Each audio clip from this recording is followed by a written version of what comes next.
বলিউড সিনেমার ইতিহাসে অভিনেতা ইরফান খান মানে যেন পুরো একটা অ্যাক্টিং ইনস্টিটিউট, যার অকাল প্রয়াণে শূন্যতা আজও অপূরণীয়। প্রয়াত এই কিংবদন্তি অভিনেতা ইরফান খানের ষষ্ঠ মৃত্যুবার্ষিকী উপলক্ষে দর্শকের জন্য এলো এক বিশেষ চমক।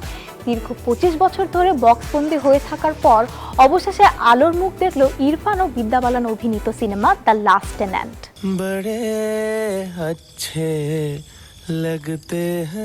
দ্য লাস্ট টেন্যান্ট সিনেমাটিতে ইরফান খানের বিপরীতে অভিনয় করেছেন আর এক গুণী অভিনেত্রী বিদ্যা বালান। এই সিনেমার বিশেষত্ব হলো এটি ইরফান খান এবং বিদ্যা বালানের ক্যারিয়ারের একেবারে শুরুর দিকের কাজ। ফলে পুরো ফ্রেম জুড়ে দুজনের তারুণ্য আর সেই সময় ঘিরে তাদের অভিনয়ের দৌড় নজরে আসবে পুরো সিনেমা জুড়ে।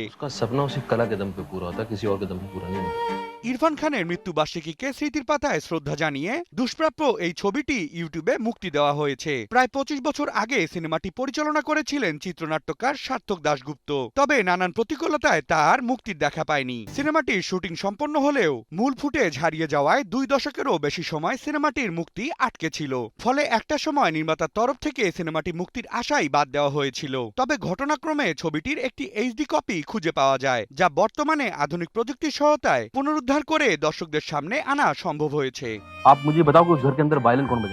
সিনে বিশ্লেষকদের অনেকের ধারণা, ছোট পর্দার গণ্ডি পেরিয়ে রূপালী পর্দায় সম্ভবত এটি ছিল বিদ্যার প্রথম সিনেমা। এর চেয়েও বড় বিষয়, পুরো ক্যারিয়ারে এই একটিমাত্র সিনেমাতেই একসঙ্গে অভিনয় করেছেন ভারতীয় চলচ্চিত্রের এই 2 power house performer.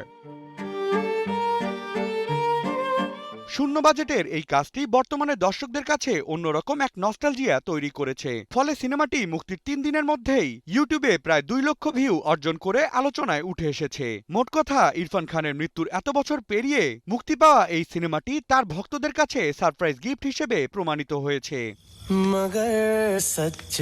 Ahsan Habib Rocky, news 24।